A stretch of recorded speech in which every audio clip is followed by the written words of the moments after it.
Hi, I'm Vicky. I'm married to Andrew and I have two children and I live in Cornwall.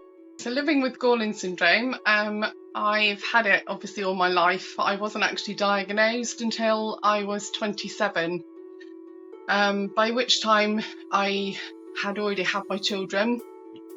Mum and Dad were both tested and Mum and Dad were both clear. So it turns out that I'm what they know as the mutation.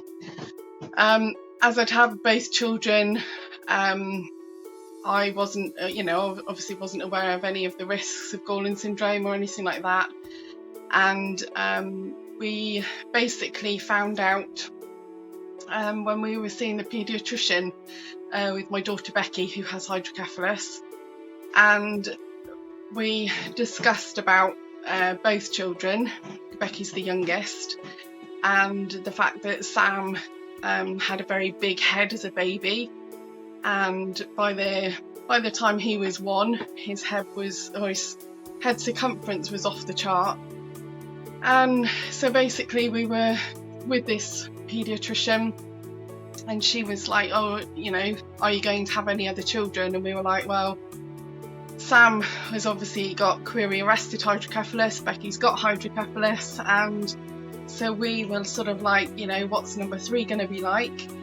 And basically we were referred for counselling or genetic counselling, and apparently as we turned up for the appointment, as the geneticist opened the door, he diagnosed us there and then, just from the way we looked, and basically said that he was pretty much shocked that I hadn't been diagnosed as a child, because I'd had so many oral surgery. I've got the bifid rib, got winging of the scapula, I lost my eye as a babby, and yeah, so we were diagnosed back in 2000.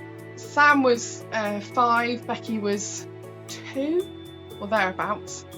And at the age of 7, that's when Sam's symptoms started, with the oral cysts and things like that. And then basically life with Gorlin has been a roller coaster. I'd be lying if I didn't say that. We have our good days and we have our bad days, but we've learnt to very much ride the ride as it is.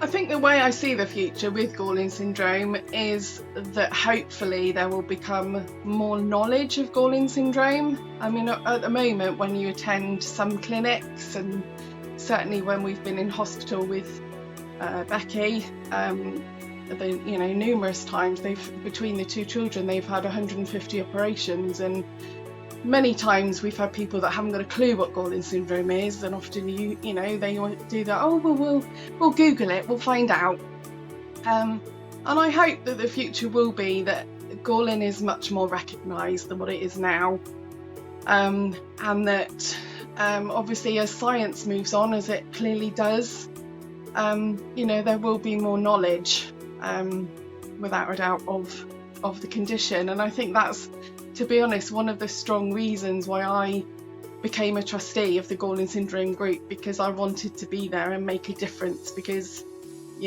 obviously I know what it's like living the life where some medics don't know very much about it, and the thought of fighting the cause as it was and moving forward with this and taking Gorlin syndrome forward to where it needs to be is a great honour, to be honest.